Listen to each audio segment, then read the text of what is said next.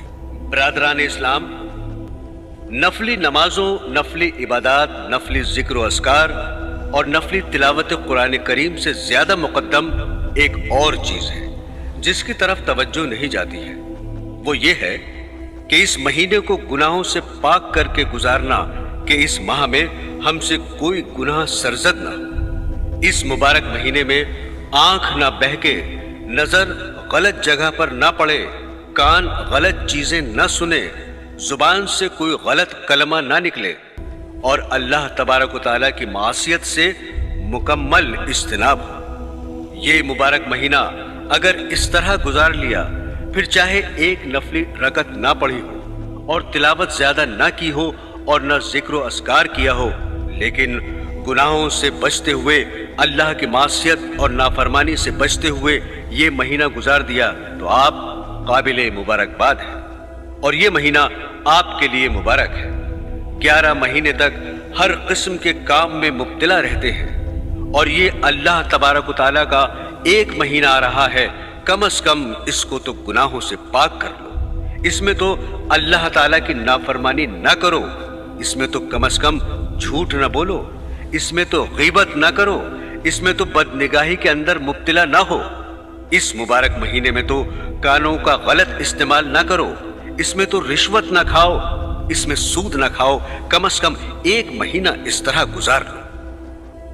عزیزان گرامی، روزے تو ماشاءاللہ بڑے ذوق و شوق سے رکھ رہے ہیں، لیکن روزے کے کیا معنی ہیں؟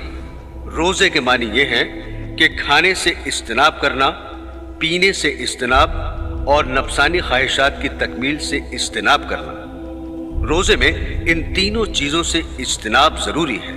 اب یہ دیکھیں کہ یہ تینوں چیزیں ایسی ہیں جو حلال ہیں، کھانا حلال، پینا حلال اور جائز طریقے سے زوجین کا نفسانی خواہشات کی تکمیل کرنا حلال۔ اب روزے کے دوران آپ ان حلال چیزوں سے تو پرہیز کر رہے ہیں، نہ کھا رہے ہیں، نہ پی رہے ہیں، لیکن جو چیزیں پہلے سے حرام تھیں، مثلا جھوٹ بولنا، غیبت کرنا، بد نگاہی کرنا، جو ہر حال میں حرام تھی، روزے میں یہ سب چیزیں ہو رہی ہیں۔ اب روزہ رکھا ہوا ہے اور جھوٹ بول رہے ہیں، روزہ رکھا ہوا ہے اور غیبت کر رہے ہیں، روزہ رکھا ہوا ہے اور بد نگاہی کر رہے ہیں، روزہ رکھا ہوا ہے لیکن وقت پاس کرنے کے لیے گندی گندی فلمیں دیکھ رہے ہیں۔ یہ کیا روزہ ہوا کہ حلال چیز تو چھوڑ دی اور حرام چیز نہیں چھوڑی؟ اس لیے حدیث شریف میں نبی کریم صلی اللہ علیہ وسلم نے فرمایا کہ اللہ تعالیٰ فرماتے ہیں